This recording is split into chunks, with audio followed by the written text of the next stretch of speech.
Ihanaa leijonat, ihanaa leijonat, ihanaa. Kyllä on perseestä tämä maa, jos tämä on siihen mennyt, että se on kansallisurheilu, että jääkiekkoa vahataan katsomosta käsin. Aikainen mies istuu kaljatölkin kanssa ja tosiaan kyynelehtii, kun joku lyö kiekkoa niin, että se menee ennen maaliin, niin ei se tervejärkinen ole sekään. Ei perkeleensä ole.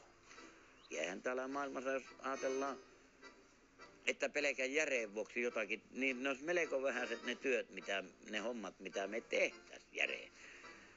Nuusittais, mutta kannattaisi sitäkään oikeastaan ainakaan kiinalaisten tehdä, ettei maailman kansottus liikaa. Niin. Sehän on miesten työtä hiihtoja, oikeaa hommaa. Miesten työtä ikkä ja sukupuoleen kattomatta, saatana.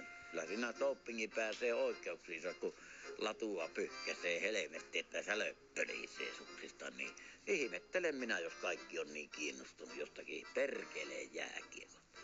Mutta se harmittaa monta minun tuttua. Onko se muuten herännyt koomasta tämä Schumacher Maikkeli? Se on vituttanut vähän jokaista, kun niin hyvä elämä oli. Niin sitten piti mennä perkele suksineen mäkkeen ja tuolla lailla loukkaantua.